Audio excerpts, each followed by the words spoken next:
meeting up with Katie here. She said she wanted to talk a little bit about net neutrality. So here we go.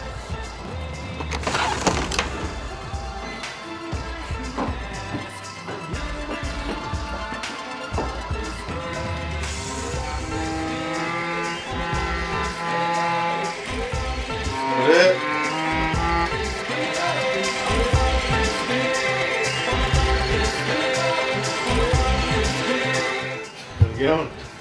Oh, it's going fine. I heard I have to do an interview about net neutrality. That make you excited? Oh yeah.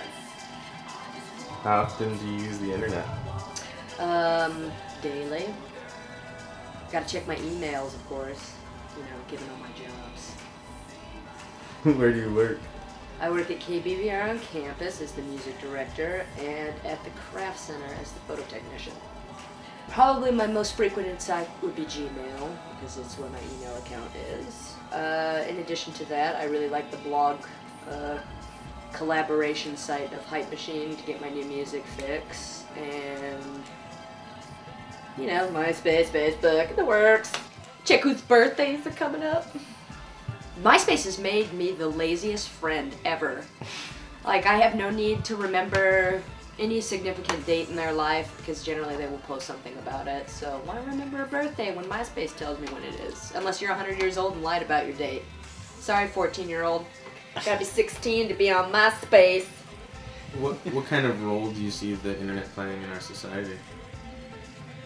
Well, I don't know. It's kind of replaced books for a lot of kids our age. Anyway, you just go on the internet, Google it. You don't really need to look up stuff on the having an encyclopedia and that sort of thing. But it's also allowed information to proliferate a much larger group of people. People who don't normally have access to, you know, library cards and that sort of thing. Can I just can you ask me another question again? How do you use the internet?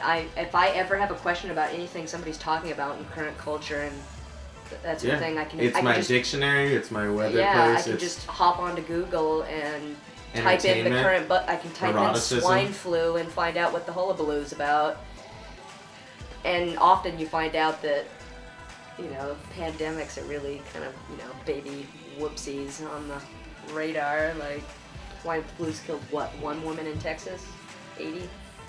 Flu kills all sorts of 80-year-olds and children. I don't know. It's just nice being able to check more than one source and not being limited to one source. That's the nice thing about the internet, is you have access to absolutely everything, it seems like, and if you're not satisfied with the information you find on one site, you just type it in and go again, you know?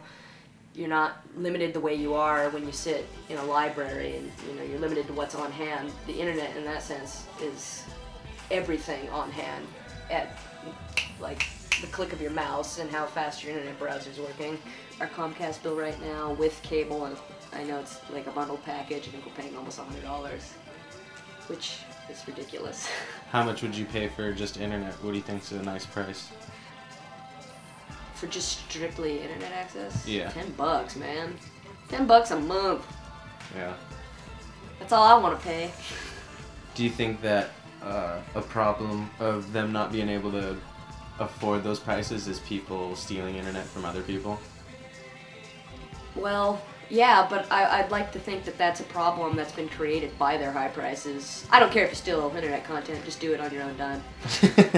Would you say that the glory of the internet is that it's not like TV, that you have somewhat of a voice on there? If you really are pissed about something, you can be on that same medium and... Well, I was talking to you about this earlier. The really cool thing about the internet is, yes, you can find credible sources on the internet and cite, you know, whatever content you're looking for. You know, you can go find the professional journals, but you can also get the opinions about things that people have. So you're not just isolated to what's strictly fact. You can also get the opinion on a matter, which can ultimately help you form an opinion, you know, seeing how it actually affects people and what their actual feelings are regarding the issue versus, you know, a completely professional, you know, knowledge source where everything is just by the book and it's there. Like, you're also getting, I guess my best example of this is I buy a lot of music equipment, and I keep track of customer reviews of things because, you know,